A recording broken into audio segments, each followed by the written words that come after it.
This is a pseudo-sequel to Buried Alive and Survived. It has the same main actors, but totally different characters. You'll never guess what this one is called. Pushed off a plane and survived. This is based on a true story. Jaynie is out looking for love. Her younger sister, Tess, doubts her good sense to pick the right man, as evidenced from the last movie. Jaynie's date that night starts out nicely, but she quickly says goodbye when the man expresses his intention to give her backshots on the first date. The man, Kenny, stops Jaynie from leaving. That's when a handsome stranger steps in and tells Kenny to let Jaynie go. Swept off her feet, Jaynie spends the rest of the night with her charming hero. The man's name is Cole, and he's an ex-Marine. When the night is over, Jaynie is so charmed that she asks Cole out on a proper date. Jaynie is a successful businesswoman who owns a few salons. And because her sister Tess is also her accountant, they see each other quite frequently. Tess is surprised when Jaynie tells her all about her crazy night with a foreign gentleman. As planned, Jaynie and Cole go out on their first date. Jaynie talks about her business. Cole, on the other hand, reveals that he's from the foster care system. He made quite a fortune after leaving the Marines, but lost the money to failed business ventures. Cole also reveals that he likes skydiving and expresses his desire to go with Jaynie one day. Girl, that's the biggest red flag because that's some white people activities. To convince her, he even encourages her to do a trust fall. That day, they have their first kiss. A few dates later, Jaynie invites Cole to her house, where he shows off his cooking skills. She's so impressed that she lets her guard down. How about you turn it down low, let it simmer, and give it 45. 45 minutes is generous. Then, she lets him hit it from the back that same night. Soon, Jaynie introduces Cole to Tess. Although Tess admits that Cole is nice, she also thinks he's too good to be true. One day, Cole surprises Jaynie and takes her out to skydive. She's scared shitless, but Cole eases her into it and even gives her the safety rundown. They jump together and successfully land unharmed. Jaynie is overjoyed that she can't wait to do it again because it felt like having an orgasm. Later that night, Cole admits that he's in love with Jaynie and asks her to marry him. She laughs at first, then says yes, and the two tie the knot that day. It's been like a week. If you're a successful woman, don't be this dumb and protect your assets. Tess is shocked that her sister married a man she barely knows, but Jaynie assures her that Cole is a good man. However, just a few days in, and Cole gets pulled over by the police. Jaynie has to bail him out, so she demands an explanation. Cole reveals that a few years ago, he and a friend got caught with drugs in the car. Because his friend had a few priors, Cole apparently took the fall and saved him. And because he didn't show up at court, he still had a warrant. Cole assures Jaynie that it's nothing serious. Red flag number 3. Later that day, Cole reveals his plan to open a club. He's going to need huge capital and is hoping to get the money from Jaynie. He can't get any loans because of his prior arrest and doesn't want to risk getting the money elsewhere. So Jaynie stupidly agrees to provide the money. Soon, Cole heads to a club and hires a bartender named Nikki. Nikki looks gluten-free. Tess has never really liked Cole, and they always argue. She doesn't agree with Cole spending her sister's money, shopping for expensive stuff, and buying a luxury car. She's also doubtful of their business venture. I mean, I don't actually have to sit here and educate an accountant on how business works, do I? Boy, you're the dusty one. Tess is actually successful.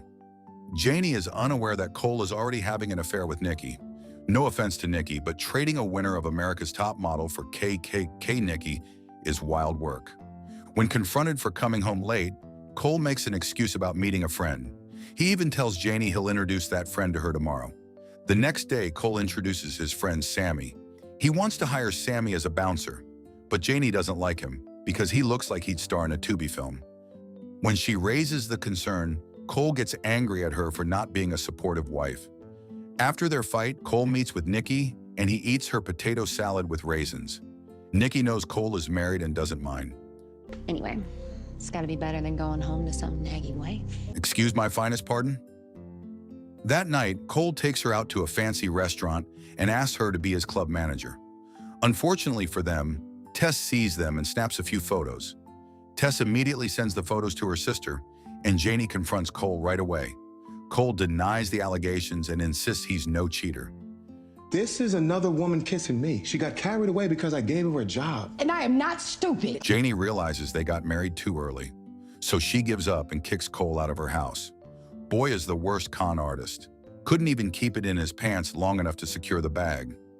Now that his biggest source of money is gone, Cole gets annoyed easily. One day, he gets in an argument with someone, and he snaps and beats the other person with a skateboard. Cole is still hopeful that Jaynie will take him back, so he refuses to move in with Nikki. He explains that he won't let Jaynie go because she's his only investor. Nikki gets angry and calls Cole out. She tells him he's nothing without his wife since he depends on her for money. Furious, Cole comes up with a plan B and slams his head against a mirror. The next day, Jaynie finds Cole packing his bags. He's visibly hurt, and she's worried that it's serious. So Cole explains that he couldn't sleep after his fight with her. He stumbled and accidentally hit his head on a mirror. Seeing how hurt Cole is has calmed Jaynie quite a bit. Cole grabs the chance to admit to his faults. He admits that he cheated on Jaynie with Nikki, but he insists that he only did it because he felt emasculated that his wife was the breadwinner. However, he says he still loves Jaynie. After this admission, Jaynie starts to soften, and she takes Cole back. Girl, was getting buried alive not enough? Tess is shocked when she learns about her sister getting back together with Cole. She warns her sister that Cole will cheat on her again, but Jaynie is blinded by Cole's big package. One night, Cole prepares a hearty meal for her. After that, Jaynie takes a bath while Cole watches TV. He receives a call from Nikki but ignores it. Soon enough, Jaynie dozes off while still in the tub. Just then, Tess rings the doorbell and asks to talk to her sister. Cole lets her in, saying that Jaynie is in the bathroom. When Tess enters, she's shocked to find her sister unconscious underwater. She screams for Cole, and he immediately comes and pulls Jaynie out. Jaynie survives and is taken to the hospital. Nikki keeps on calling, so Cole decides to meet with her. Cole tells Nikki that he wants nothing to do with her anymore. He encourages Nikki to find an unmarried white man for herself, but Nikki refuses. She even threatens to tell Jaynie everything. Seeing how the argument won't end, Cole gives in and tells Nikki they don't have to break up. All he wants is for her to lay low. Later that night, Cole makes love to his wife and is completely digmatized because she somehow forgot how she just randomly passed out in the tub. Then he asks her to skydive with him on the weekend. When the day comes, they jump out of the plane hand in hand. All is well until Jaynie's main parachute fails to open. Even the reserve chute fails to function properly. She descends very quickly but luckily crashes in the nearby woods, where the trees break her fall. Cole is fake AF and rushes over with a bunch of people. Jaynie is rushed to the hospital. She has multiple broken bones, but the doctor says there's no internal bleeding at all, and she'll surely recover. Cole looks after his wife, and through continuous physical therapy, Jaynie walks again. A representative from Boundless Skydiving, the company that offered the thrilling activity, approaches Jaynie one day. Based on the company's investigation, the fault was not on their side. What happened to Jaynie is so rare that it's almost unheard of. Not only did her main parachute fail to open, but the reserve one failed as well. The rep insists that though they provided the plane and the equipment, it was Cole who prepared Jaynie's chutes before the jump. When Jaynie relays to Cole what was said to her, he quickly defends himself. He insists that he checked the chutes multiple times before giving them to Jaynie, so he can't believe he's being blamed for her accident. Jaynie feels bad and assures Cole she's not blaming him. Put yourself in my shoes. My wife just almost died. Professional gaslighter on this one. Nikki keeps messaging Cole, but he never replies. He's always busy building up his dream club, but one night she messages him and refers to him as Michael. This prompts him to pay Nikki a visit, and she reveals that she did a background check on him. She knows that Cole's real name is Michael Simpkins and that he was in prison for attempted murder. Nikki is aware that Jaynie will want to divorce Cole once she learns the truth, so she convinces Cole to pick her instead. Upon hearing this, Cole flashes a smile and tells Nikki he's choosing her. Then he carries her and yeets her off the balcony. Diabolical. Nikki dies immediately, and Cole hastily trashes the whole place and steals Nikki's money. The next day, a detective comes over to ask Cole a few questions. Detective Rice reveals that Nikki's body was found that morning, and because the place was ransacked, they are not ruling out the possibility of a home invasion. He's aware of Nikki's affair with Cole and wants to know when he last saw her. Cole says it's been weeks since they last talked, but the detective knows that Nikki reached out to Cole the night before. Cole doesn't deny this and says the message was meant for someone named Michael and not him. Despite Cole's explanations, Jaynie has started to suspect him. She remembers the time she fell asleep in the tub after eating the meal Cole prepared for her. I mean, there's been 2 instances of attempted murder already. The following day, Jaynie sees the lab result from her bathtub accident.